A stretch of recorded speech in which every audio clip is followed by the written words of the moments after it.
안녕하십니까. 장행닷컴 행정사 비자인코리아의 장만익 행정사입니다. 코로나19 때문에 많이 힘드시죠? 우리 행사님들 작년에 국가자격시험에 합격을 하시고 원래는 2020년 3월 달에 그 법정 의무교육을 받으셔야 되는데 아마 4월 달로 연기된 걸로 알고 있습니다. 그래서 지금 집에 계시거나 아니 별도로 준비하고 계시는 행사님들을 위해서 작년도 2019년도 합격의 법학원에서 강의한 강의 자료를 가지고 유튜브 동영상을 촬영을 하고 있습니다. 이 강의를 통해서 법정 의무교육이 듣기 전에 출입국 업무에 대한 전반적인 이해에 도움이 될 수 있게끔 제가 작성을 해서 지금 유튜브로 강의를 좀 해드리려고 생각하고 있습니다. 출입국 이민행정은 여러 가지 일들이 복합적으로 작용하는 경우가 좀 많이 있습니다. 간단하게 출입국에 민원대행기관으로 등록을 했다고 해서 그게 다 끝나는 것이 아니거든요. 여러 가지 사항들을 종합적으로 고려를 해야 되고 마케팅에 대한 부분들, 또 그 이후에 고객의 업무 처리에 대한 부분들, 그런 자세한 사항들은 제가 강의 중간중간에 조금씩 말씀을 해드릴 거고, 전반적인 디테일한 자료들과 강의 자료를 요구하신다면 원하시는 경우에는 그 합격의 법학원 2019년도 출입국 이민행정에 대한 동영상을 들으시면 큰 도움이 될 거라고 생각합니다. 이제 강의 시작하겠습니다.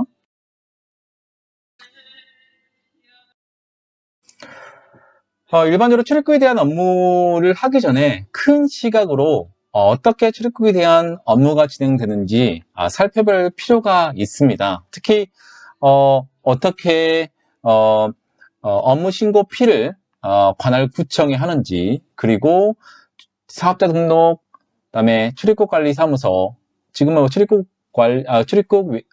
외국인청 또는 출입국 외국인 사무소라는 명칭을 쓰고 있는데요. 저는 이제 통합적으로 출입국 관리 사무소라고 이전 버전으로 설명을 하겠습니다.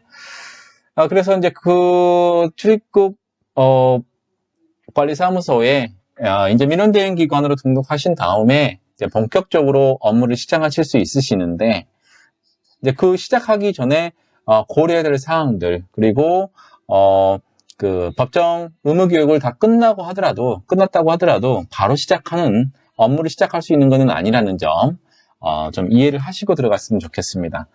처음에 출입국 업무를 시작하시는 행사님 또는 그 출입국 업무를 진행하고 있지만 전체적으로 프로세스를 좀 더 알기 쉽게 설명해 주시기를 원하시는 그 행사님들의 요청이 있어서 근본 이제 이 출입국의 업무에 대한 체계도를 강의를 하게 되고, 그 이후로도 조금씩 비자에 대한 그 부분들 설명을 해 드리도록 하겠습니다. 처음에 이제 행사님들이 업무를 하시기 전에 행사 업무 신고를 해야 됩니다. 행사 업무 신고는 법정 의무 교육을 다 마치시고 수료증을 가지고 있으셔야 됩니다. 수료증 가지시고 사무소를 구하신 다음에 임대차 계약을 하시고, 그 다음에 행정사 자격증 사본, 그 다음에 사진, 그리고 수수료 27,000원이 될 거예요. 네. 그리고 이제 업무 신고 피를 관할 구청에 하시면 되는데요. 소추동은 일반적으로 1박 2일 정도 걸리고요. 다른 구청 같은 경우에는 구청에서 정해놓은 시간대에 신고피를 발행을 하게 됩니다.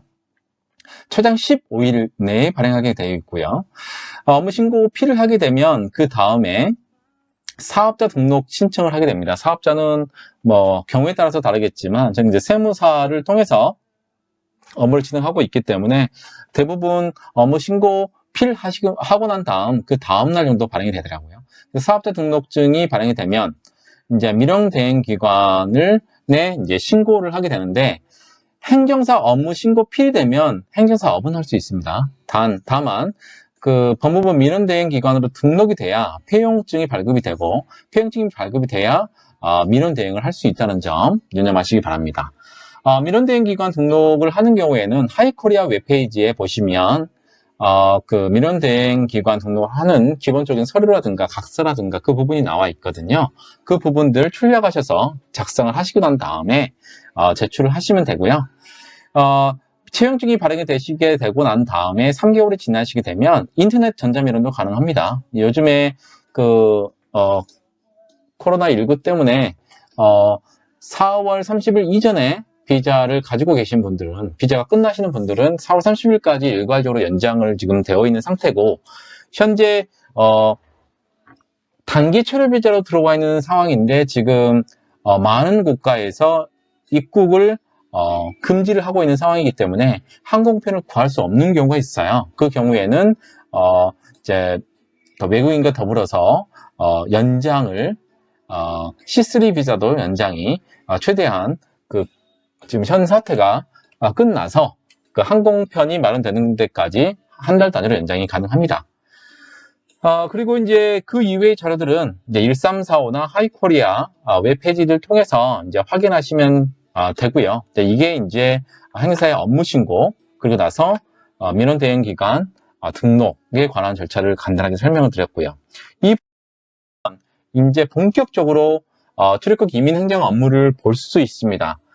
출입국 이민 행정 업무를 볼 수 있을 때 첫 번째로 중요한 거는 어느 정도의 행사님들의 지식이나 아니면은 출입국 이민 행정에 관련되어 있는 정보를 이미 저 강의라든가 아니면은 합격의 법학원 2019년도 동영상 강의를 통해서 어느 정도 인지를 하고 이해를 하고 들어가시면 좋을 것 같습니다.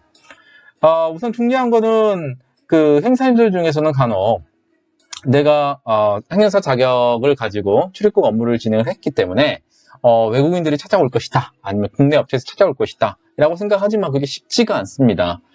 요즘은 개인 PR 시대라고 하죠. 그래서 마케팅 및 영업을 구체적으로 하지 않으면 정말로 케이스를 의뢰받기가 쉽지가 않습니다. 마케팅이나 영업 같은 경우에 구체적인 설명들은 추후에 제가 특강의 형태를 빌어서 한번 설명을 드리도록 하겠습니다. 그래서 마케팅 및 영업 계획을 짭니다. 그래서 마케팅 영업 상담 및 계약이나 업무 처리부를 관리를 하게 되는데요. 이제 상담을 오게 되면 이제 상담을 기록을 하고 그 외국인에 대해서 지금 당장 요건을 구비해서 비자 변경이나 연장이라든가 아니면 사증 발급 인정 신청서를 통해서 초청할 수 있는지 이런 모든 요건 구비를 우선 확인하시고요.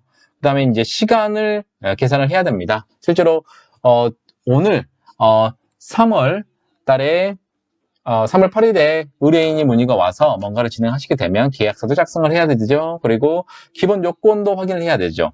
해외 E7 비자 추후에 배우시겠지만 E7 비자 같은 경우 특별활동 비자로 외국인을 초청하는 엔지니어 같은 경우에도 본국에서 발행된 그 경력증명서라든가 학위증, 아포스트나 영사 확인 절차를 거쳐서 한국으로 와야 되는 거기 때문에 그 기간들을 충분히 계획을 하셔서 하이코리아에 예약을 하셔야 되는데, 일반적으로 그 사증 발급 인정 신청을 하는 경우에는 예약은 필요 없고요.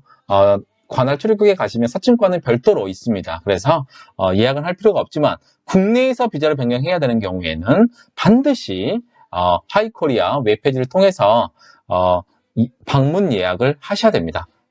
그렇게 하지 않으신 경우에는 그 해당 날에 업무를 볼 수 없습니다. 그래서 예약 및 서류 작성을 하시고 나서요, 민원대행 같은 경우에는 대행창구가 별도로 구비되어 있는 출입국 관리 사무소가 있습니다. 서울 출입국, 남부 출입국. 남부 출입국은 지금 3월 16일부터 이제 마곡역이죠. 마곡역으로 옮겼기 때문에 이 부분들은 다시 한번 꼼꼼하게 확인하시고요.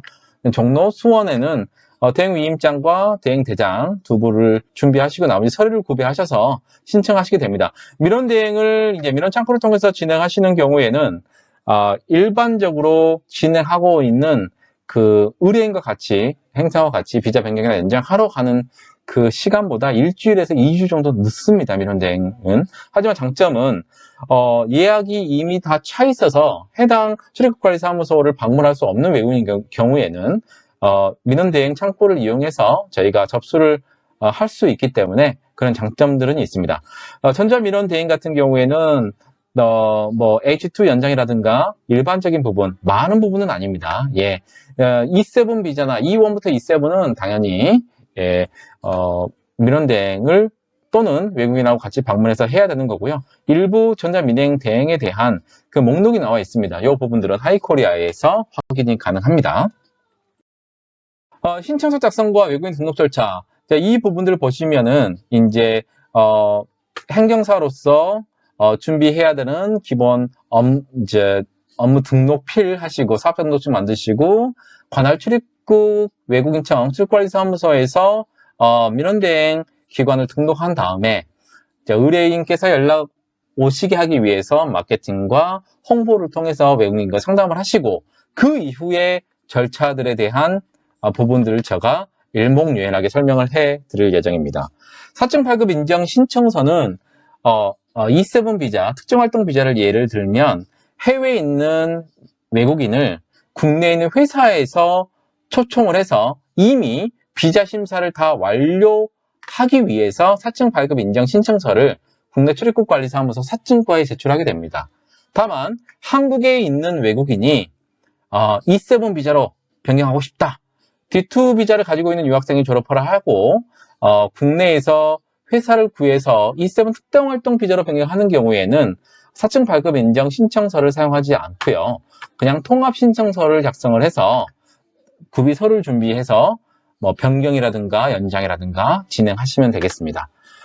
사증 발급 인정 신청서를 통해서 E7 비자 외국인을 국내로 초청하기 위해서 초청 비자의 종류가 어떤 비자 종류인지 E7 비자면 E7 비자, E7 비자 중에서도 E7-1에 해당하는 건지 E7-1 중에서 전자공학기술자인지 그런 전문가인지 그런 부분들을 확인해서 요건을 다 확인하겠죠. 그래서 예약 없이 국내 회사 주소 관할 출입국관리사무소에 신청을 하게 됩니다. 예약 없이 가셔도 상관없으시고요. 접수한 날로부터 최소 2주에서 한 달 정도 지나시면 사증 발급 인정 번호, 허가되는 경우에 사증 발급 인정 번호를 발급받을 수 있고요. 사증 발급 인정 번호를 발급받으면 그 번호를 외국인에게 전달을 해서 사증 발급 신청서, 해외에 있는 제외 공간에 사증을 신청할 때 제출해야 되는 신청서가 사증 발급 신청서인데 1번과 2번 사항 그리고 3번 쪽에 사증 발급 인정 번호를 기입을 하게 되면 많은 정보를 기입하지 않고도 신청이 가능하고요. 사진 첨부해서 여권과 첨부하게 되면 되고 특별히 이미 국내에서 사증 발급에 필요한 모든 절차가 다 끝났기 때문에 통상 5일 이내에 발행이 됩니다. 다만 지금 코로나19 때문에 사증 발급 신청을 하는 경우는 일부 국가의 경우에는 제외 공간에 신청을 하는 경우에 지금 이제 건강검사 체크리스트를 그 제외 공간에서 작성을 하시고요. 그 다음에 14일 정도까지 대기를 하셔야 됩니다. 그러니까 사증 발급을 신청한 날로부터 14일 정도 대기하고 그 이후에 제외 공간에서 연락이 갈 겁니다. 연락이 가면 그때 이제 그 사증을 이제 여권에 붙여져 있는 것을 확인해서 사증 발급이 인정된 날로부터 사증 발급이 발행된 날로부터 90일 이내, 그 다음에 한국으로 입국한 날로부터 90일 이내에 통합 신청서를 가지고 외국인 등록을 하게 됩니다. 외국인 등록할 때 지문인식, 그다음에 외국인 통합 신청서에 작성을 하시고 사진 부착하시고 진행하시면 되고요. 외국인 등록은 통상 2주에서 3주 정도 걸립니다. 요즘에 그 관할 출입국 관리사무소에서 그 새로운 시스템을 도입하면서 지금 변환 신청이 있어서 외국인 등록증이 발행되는 시간이 조금 늦다고 하니까 그 점은 아마 확인을 미리 해보시는 게 좋을 것 같습니다. 통상 2, 3주 정도 걸린다고 보시면 될 것 같습니다. 통합 신청서를 통해서 국내에서 저희 행정사가 담당해야 되는 일들도 있는데요. 한국에 거주하고 있는 사람, 조금 전에 말씀드렸던 사증 발급 인정 신청서를 통해서 사증 발급 신청을 하시고 사증, 비자라고 합니다. 사증을 여권에서 받아오신 분은 외국인 등록만 하시면 되는 거고요. 국내에서 이제 체류하고 있는 장기 체류 비자 91일 이상 장기 체류하고 계시는 분들이 어떤 요건에 맞아서 체류 기간을 연장하는 경우, 또는 유학생들 D2 비자가 E7 비자, 특정 활동 비자로 비자를 변경하는 경우는 체류 자격 변경, 또 체류 자격 부여 같은 경우에는 국내에서 이제 그 E7, 예를 들면 E7 비자를 가지고 있는 근로자가 아내와의 사이에서 이제 국내에서 출생한 자녀가 있는 경우에, 그 경우에는 그 자녀를 출생 신고를 이제 한국에 있는 본국 대사관에서 출생 증명서를 발급을 받아서 이제 발급한 날로부터 이제 90일 이내에 출입국관리사무소에 체류자격 부여 신청을 합니다. 통과 신청서를 통해서요. 체류자격 부여를 하게 되면 E7 비자의 배우자나 미성년 자녀 같은 경우는 F3 비자를 받을 수 있겠고, F2 비자는 F1 비자를 받게 되겠죠. 그래서 부모가 한국에 거주할 수 있는 그 기간 동안 자녀도 체류 기간을 부여를 받습니다. 체류 자격 외 활동 허가는 어떤 상황이냐면 F1이나 F3 같이 한국에서 구직 활동 또는 이제 근로 활동을 할 수 없는 비자, 일을 할 수 없는 비자를 가지고 계신 분들이 E1 또는 E7 비자에 해당이 된다면 체류 자격 외 활동 허가를 받아서 스티커를 주시죠. 그래서 실제로 F1, F3로 되어 있는 외국인 등록증이지만 실제로 본인들은 체류 자격 외 E1부터 E7까지 활동을 할 수 있습니다. 다만 그 분들이 F1이나 F3 비자를 가지고 있는 분들이 내가 E7 여권, E1 교수 조건을 만족하는 경우에는 국내에서 체류 자격 외 활동 허가를 받지 않고 바로 체류 자격 변경으로 갈 수도 있겠죠. 등록사항 변경은 어떤 거냐면, 만약의 경우에 D10 비자로 변경해서 인턴십을 만약에 신청하는 경우에 등록사항 변경 신청을 팩스로도 신청할 수 있고요. 또는 내가 여권이 만료가 되기 전에 갱신 신고해서 새로운 여권이 발행됐다. 등록사항 변경 신청서를 작성해서 변경된 그 여권과 같이 팩스 발송이나 요즘에 인터넷도 가능합니다. 여권의 이제 갱신 신고는 가능하고요. 또 D2 우리나라의 D2는 유학생 비자인데요. 학사로 들어오신 분이 한국에 국비자 학생으로 GKS로 들어왔다. 그런 경우에 D27 비자로 등록사항 변경 신청이 가능합니다. 그런 경우에는 나중에 엄청난 혜택이 있습니다. 이런 지금 설명해드린 바와 같이 해외에서 들어오시는 분들은 사증 발급 인정 신청서 또는 단기 체류 비자를 통해서 국내에서 체류 자격 변경 신청도 가능하겠고요. 해외에 있는 경우에는 이제 사증 발급 인정 신청을 통해서 이제 사증 발급 인정 번호를 발급받으면 해외에 있는 우리 재외공간에 사증 발급 신청서를 이제 제출해서 비자를 받고 들어와야 되는데, 제가 설명해드린 바와 같이 요즘은 코로나19 때문에 원래는 5일 정도 있으면 사증이 발급됩니다. 그렇지만은 요즘 같은 경우는 2주 정도 자가격리를 본국에서 거치고 난 다음에 비자가 발급된다고 하니까 미리 한국 대사관에 확인 전화를 해서 어느 정도의 입국이 가능한지를 확인하는 게 무엇보다 중요할 것 같습니다. 자세한 강의는 합격의 법학원 2019년 출입국 이민행정 동영상을 수강하시면 큰 도움이 되실 거고요. 또한 페이스북 페이지 www.facebook.com/visainkorea에도 방문해 주시면 많은 포스팅, 4만 명이 넘는 팔로워가 있습니다. 그리고 저희 유튜브 강의는 우리 구독하시는 구독자분들의 좋아요 또는 공유, 구독 이런 것들이 큰 힘이 되고 있기 때문에 반드시 구독과 좋아요 눌러주시면 감사하겠습니다. 다음 1-2 강의 때 뵙도록 하겠습니다. 감사합니다.